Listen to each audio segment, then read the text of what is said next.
The police sirens wailed through the quiet neighborhood as handcuffs clicked around Theodore's wrists.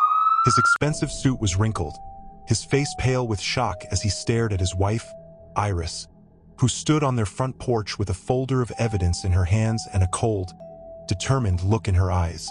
"You thought you could fool me forever, didn't you?" Iris said, her voice steady despite the tears streaming down her face. "You thought the poor little rich girl would never figure out your game." Theodore's mouth opened and closed like a fish gasping for air. The man who had sweet-talked her into marriage, who had made her believe in fairy tales, was finally seeing his castle of lies crumble down. But how did we get here? Let me tell you where it all began. Comment below and tell us where you're watching from. 3 years earlier, Iris Montgomery was not your typical billionaire's daughter. While her father, William Montgomery, owned half the real estate in the city, Iris chose to work as a simple intern at one of his companies. She wanted to understand what real life felt like, away from the golden spoon she was born with. "Dad, I want to earn my own way," she had told her father one morning over breakfast. "I don't want people to treat me differently because of our last name." William Montgomery was a wise man with gray hair and kind eyes. He smiled at his daughter's determination. "All right, my dear, but promise me you'll be careful. The world can be cruel to those with good hearts." And so, Iris took a job at Montgomery Construction as a regular intern. She wore simple clothes, lived in a modest apartment, and told no one about her real identity. Her co-workers knew her as Iris Miller, a hard-working girl trying to make it in the big city. It was on a rainy Tuesday morning when she first met Theodore Walsh. He was tall, handsome, with dark hair and a smile that could light up any room. He worked in the finance department and had a way of making everyone around him feel special.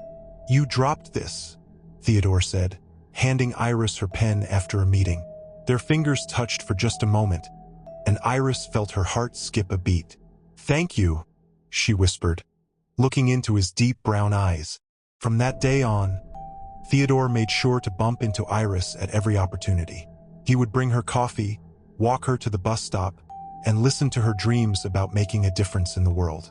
Iris had never felt so understood, so loved.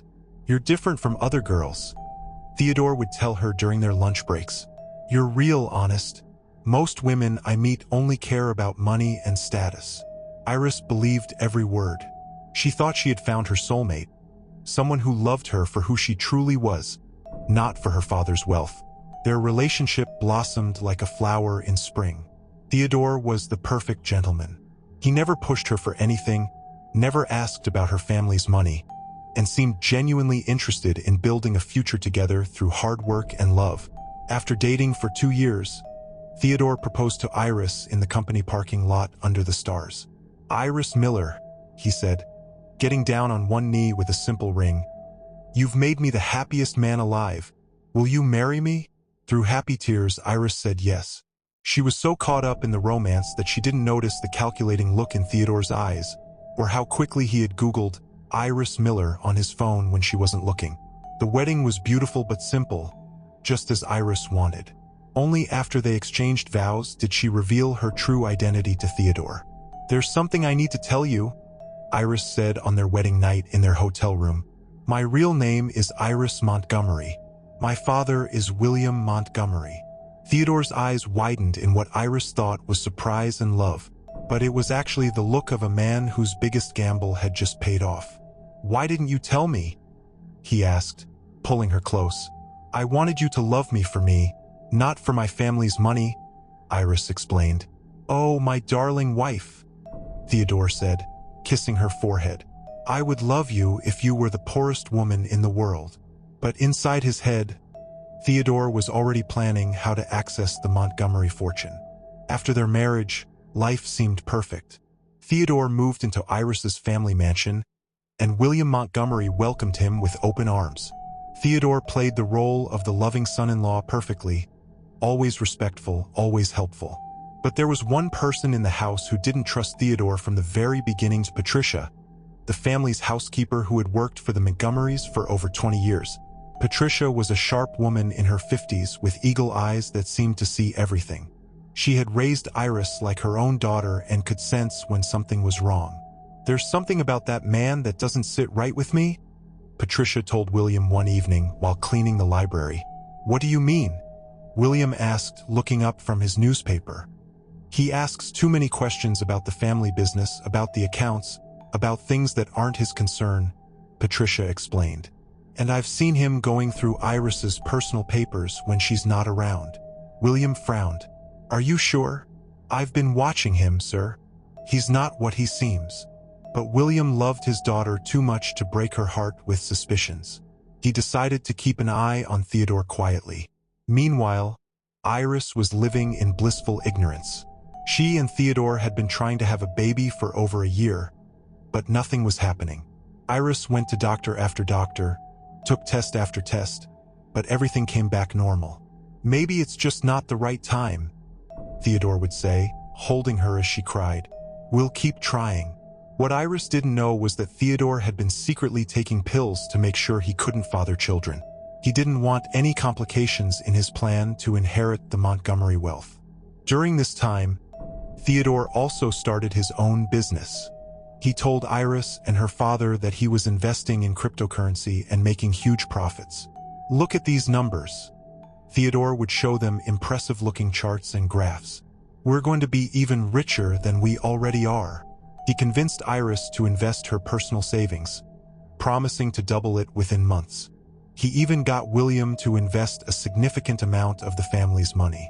"Theodore has such a good head for business," Iris would tell Patricia proudly. "He's going to make us all millionaires." But Patricia wasn't convinced. She started doing her own investigation. One evening, while Theodore was out and Iris was visiting a friend, Patricia went into Theodore's home office. She searched through his papers and found something that made her blood run cold. Hidden in his desk drawer were documents that showed Theodore's real plan. He had been funneling all the invested money into his own personal accounts. The cryptocurrency business was completely fake. Even worse, she found love letters from a woman named Jessica Walsh, Theodore's cousin, talking about their affair and their plan to steal the Montgomery fortune. The most shocking discovery was a handwritten note from Theodore to Jessica that read, "The old man trusts me completely now, and Iris is too naive to suspect anything. Once I get her to sign over power of attorney, we can drain their accounts and disappear. The fertility treatments I've been secretly taking to ensure she doesn't get pregnant are working perfectly. No messy children to complicate things." Patricia's hands shook as she read the evidence of Theodore's betrayal. She quickly took pictures of everything with her phone and put the papers back exactly where she found them. The next morning, Patricia approached Iris carefully. "Dear, I need to talk to you about something very important," Patricia said, finding Iris in the garden. "What is it, Patricia? You look worried." "It's about Theodore. I think you need to be very careful around him." Iris laughed. "Patricia, you worry too much. Theodore loves me. I've seen things, heard things. He's not who you think he is." "What kind of things?" Iris asked, but her voice had a warning tone. Patricia realized she needed proof that Iris couldn't ignore. "Just promise me you'll be careful. And if you ever need help, come to me immediately." That night, Iris mentioned Patricia's concerns to Theodore. "She said you're not who I think you are," Iris told him while they were getting ready for bed. Theodore's jaw tightened for just a moment before he put on his charming smile. "Darling, I think Patricia is just protective of you. She's been with your family for so long. She probably sees any outsider as a threat." "That's what I thought too," Iris agreed. But somewhere deep in her heart, a tiny seed of doubt was planted. Theodore knew he had to be more careful. That night, he called Jessica. "The housekeeper is getting suspicious," he whispered into his phone after making sure Iris was asleep. "We might need to speed up our timeline." "How much longer do you need?" Jessica asked. "Give me 2 more months. I'm close to getting her to sign the power of attorney papers. Once that's done, we can take everything and disappear to that island we talked about." "I'm getting tired of waiting, Theodore, and I'm tired of hiding our relationship. Soon, my love, soon we'll have more money than we ever dreamed of, and we can be together openly." What Theodore didn't know was that Patricia had installed a small recording device in his office after her discovery. She was gathering evidence, waiting for the right moment to expose him. The next few weeks were tense in the Montgomery household. Patricia watched Theodore like a hawk, and Theodore became increasingly paranoid. He started making mistakes. One evening, Iris found a woman's earring in Theodore's car, an earring that definitely wasn't hers. "Whose is this?" she asked, holding up the small diamond stud. Theodore barely blinked. "Oh, that must be from when I gave Jessica a ride to the airport last week. You remember my cousin Jessica, right? She's been helping me with the cryptocurrency research." Iris had met Jessica once at a family gathering. She seemed nice enough, but something about the way she looked at Theodore had made Iris uncomfortable. "Why didn't you tell me you've been spending time with her?" Iris asked. "It's just business, darling. She has connections in the tech world that have been very helpful for our investments." Another small seed of doubt was planted. The following week, Iris decided to surprise Theodore at his office with lunch. But when she got there, his secretary told her he hadn't been in all day. "But he told me he had important meetings all day," Iris said, confused. "I'm sorry, Mrs. Walsh, but Mr. Walsh hasn't been in the office for 3 days. He said he was working from home on a special project." Iris went home immediately and found Theodore in his home office, supposedly on an important business call. Yes, the numbers look great," he was saying into his phone. "We should see profits by next quarter." When he saw Iris, he quickly ended the call. "How did the meetings go today?" Iris asked innocently. "Great. Very productive," Theodore replied without missing a beat. "The clients were very impressed with our proposals." Iris's heart sank. He was lying to her face, and he was good at it. That night, she couldn't sleep. She kept thinking about Patricia's warnings, the earring, the lies about his whereabouts. For the first time since their marriage, Iris began to question whether she really knew her husband at all. She decided to talk to Patricia the next morning. "Patricia, remember what you said about Theodore?" Iris asked quietly in the kitchen. Patricia looked up from preparing breakfast. "Yes, dear. I think something might be wrong. He's been lying to me about small things. Where he goes, who he sees." Patricia's heart broke for the young woman she loved like a daughter. "What would you like me to do?" "Help me find out the truth. I need to know who I really married." Patricia nodded. "I've been waiting for you to say that. There are things you need to see." But before Patricia could show Iris the evidence, Theodore walked into the kitchen. "Good morning, my beautiful wife," he said, kissing Iris on the cheek. "And good morning to you too, Patricia." Patricia forced a smile. "Good morning, Mr. Walsh. I have exciting news," Theodore announced. "The cryptocurrency investment has reached a crucial point. We need to move quickly to maximize our profits. Iris, I need you to sign some papers that will allow me to handle all the transactions more efficiently." "What kind of papers?" Iris asked. "Just some financial authorization forms. Nothing complicated. It will allow me to move money between accounts faster to take advantage of market opportunities." Patricia and Iris exchanged glances. This was exactly what Patricia had warned about in Theodore's secret documents. "Can I read them first?" Iris asked. Theodore's smile flickered for just a moment. "Of course, darling, but we really need to move fast. Every minute we wait, we could be losing thousands of dollars. I'd like my father to look at them too. Your father is busy with his own business. Besides, this is our investment, our future. We don't need to involve him in every decision." The pressure in Theodore's voice was subtle but clear. Iris was starting to recognize the manipulation tactics he used. "I'll think about it," she said carefully. Theodore's jaw tightened. "Think about it? Iris, this is our financial future we're talking about. Don't you trust me?" "Of course I trust you," Iris said quickly, but the words felt strange in her mouth. After Theodore left for his meetings, Patricia sat Iris down in the library and showed her everything. The photos of the documents, the recordings of Theodore's phone calls, the evidence of his affair with Jessica. Iris's world collapsed as she listened to her husband's voice on the recording. talking about draining her family's accounts and disappearing with another woman. "I've been married to a stranger," she whispered, her hands shaking as she held the printed evidence. "Everything he told me was a lie." "I'm so sorry, dear," Patricia said, putting her arm around Iris. "But now you know the truth. What are you going to do?" Iris wiped away her tears and stood up. For the first time in months, her voice was strong and clear. "I'm going to teach him that the naive little rich girl he married is much smarter than he thinks." But as they were making their plans, neither Iris nor Patricia noticed Theodore's car pulling into the driveway. He had returned early from his meeting with Jessica and was about to discover that his carefully constructed web of lies was about to be destroyed. The front door opened quietly, and Theodore's footsteps could be heard coming toward the library, where Iris and Patricia were discussing their next move. The library door creaked open, and Theodore's voice called out cheerfully, "Iris? Are you in there, darling?" Iris and Patricia froze. The evidence was spread all over the mahogany table: photos, documents, printed emails. There was no way to hide it in time. "Quick," Patricia whispered. "Act natural." But it was too late. Theodore stepped into the library and his eyes immediately fell on the papers scattered across the table. His charming smile vanished like ice melting in hot water. For a moment, nobody moved. Theodore stared at the evidence of his crimes.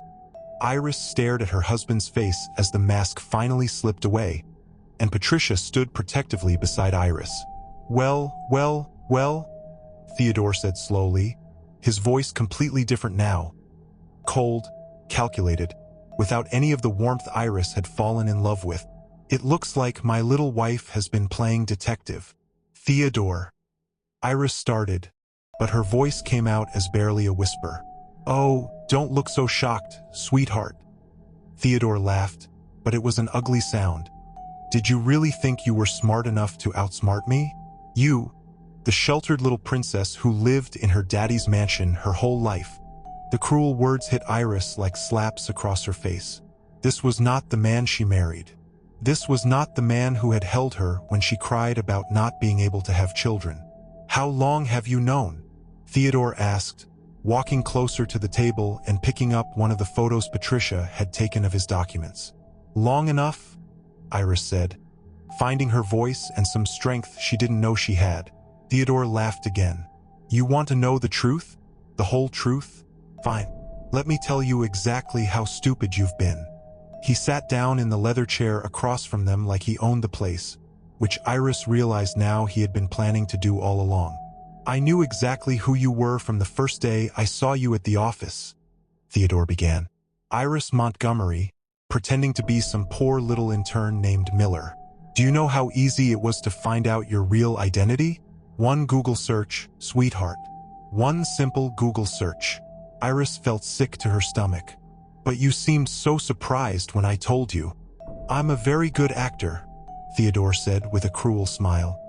"I had to be to pull off a con this big. Every I love you, every romantic dinner, every time I held you while you cried about not getting pregnant. All of it was an act." "The pregnancy," Iris whispered. "Oh yes, let's talk about that." Theodore's eyes gleamed with malice. "You thought something was wrong with you, didn't you? You blamed yourself. You went to doctor after doctor, took test after test. But the problem was never you, my dear wife. I've been taking medication to make sure I couldn't get you pregnant. Can't have any little complications running around when I disappear with your family's money. Can we?" Patricia stepped forward, her face red with anger. "You monster! How could you do this to her?" "Shut up, old woman," Theodore snapped. "You've been nothing but a thorn in my side since day one. Always watching, always suspicious. Too bad Iris didn't listen to you sooner." Iris stood up slowly, her legs shaking but her voice growing stronger. "What about Jessica? Your cousin?" Theodore's grin got even wider. "Jessica isn't my cousin, you fool. She's my girlfriend. We've been together for 5 years. She's been helping me plan this whole thing from the beginning." The room spun around Iris. Every memory, every moment of their relationship was a lie. "We laughed about you, you know," Theodore continued, seeming to enjoy the pain he was causing. Jessica would ask me how the little princess was doing. We'd joke about how easy it was to fool you. You were so desperate to be loved for who you really were that you couldn't see what was right in front of your face. Stop it, Iris said, tears streaming down her face. Why should I stop? You want the truth, don't you? Theodore stood up and walked around the table toward her. The truth is that you're a naive, sheltered little girl who thought she could play in the real world. The truth is that I never loved you, not for 1 second. The truth is that your precious daddy's money is already gone. What do you mean? Iris asked, her voice barely audible. The cryptocurrency investments? All fake. Every penny you and your father gave me has been transferred to accounts that Jessica and I control. We've been planning to disappear for months. In fact, we were supposed to leave tomorrow. Patricia gasped. You've stolen everything? Not stolen, Theodore corrected. Invested wisely in my own future, and Jessica's future.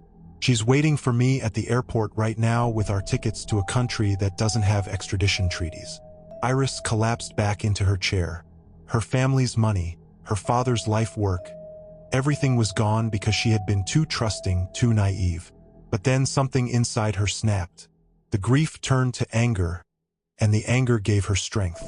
You think you've won, Iris said quietly, standing up again. I know I've won, Theodore replied confidently. You're wrong, Iris said, and her voice was steady now. You made one big mistake. What mistake? Theodore laughed. I've planned everything perfectly. Iris walked to her father's desk and opened the bottom drawer. She pulled out a thick folder and set it on the table. You underestimated the naive little princess, she said. Did you really think I would go into business with you without doing my own research? Theodore's confident expression began to falter. You see, after Patricia first warned me about you, I hired a private investigator, Iris continued.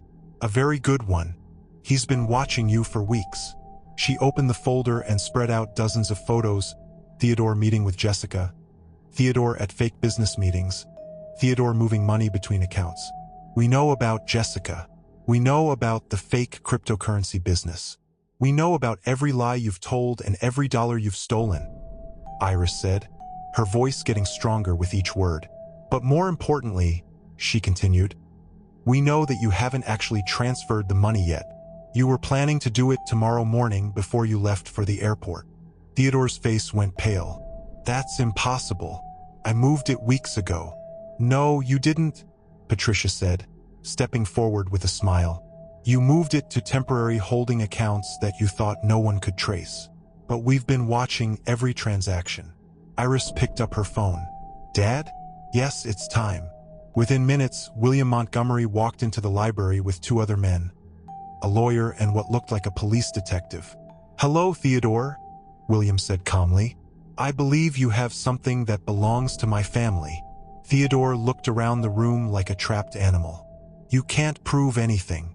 Actually, we can, the detective said, stepping forward. Theodore Walsh, you're under arrest for fraud, embezzlement, identity theft, and conspiracy to commit grand larceny. Wait, Theodore shouted as the detective put handcuffs on him. Iris, you love me. We can work this out. But Iris just looked at him with cold eyes. I loved the man I thought you were, but that man never existed. As they led Theodore away, he screamed back at her. You think you're so smart now? Jessica will disappear with the money. You'll never find her. Iris smiled for the first time in weeks. We already did. She's being arrested at the airport right now. Turns out, when you're planning to betray someone, it's not smart to do it over phone calls that can be recorded. 6 months later, Iris stood in the courthouse as the judge delivered Theodore's sentence. Theodore Walsh, you have been found guilty on all counts. This court sentences you to 20 years in federal prison without the possibility of parole for 15 years. Theodore's face was gray as they led him away in shackles. He looked back at Iris one last time, but she didn't flinch. She had learned to be stronger than she ever thought possible. After the trial, Iris and her father sat in his study at home. I'm proud of you, William said. You handled this with more grace and strength than I could have imagined. I learned from the best, Iris replied, squeezing her father's hand. What will you do now? He asked. Iris looked out the window at the garden where she had once believed in fairy tales and perfect love. I'm going to live, she said simply. Really live. Not as the naive girl who believed everything she was told, and not as the bitter woman who was betrayed. I'm going to be the strong woman who survived both. Patricia knocked on the study door. Iris, dear, there's someone here to see you. Iris looked curious. Who is it? The private investigator you hired, Patricia said with a mysterious smile. He says he has some good news about recovering the rest of the money. As Iris walked to the front door, she felt something she hadn't felt in a long time: hope. Not the naive hope of a sheltered girl who believed in fairy tales, but the real hope of a woman who had learned that she was stronger than any challenge life could throw at her. The doorbell rang, and Iris took a deep breath before opening it. Whatever came next, she was ready for it. Theodore had thought he was teaching her a lesson about trust and love. Instead, she had taught him the most bitter lesson of all, that underestimating someone can be the biggest mistake you'll ever make. And as she opened the door to whatever new chapter of her life was waiting, Iris smiled. She had discovered that the greatest strength comes not from never being betrayed, but from surviving the betrayal and choosing to trust yourself again. Theodore was spending the next 20 years in prison, but Iris was freer than she had ever been in her life. The end. What did you think of Iris's revenge? Do you think Theodore got what he deserved? Let us know in the comments below, and don't forget to subscribe to this channel to support our growth. Hit that notification bell so you never miss our latest stories of justice, revenge, and triumph.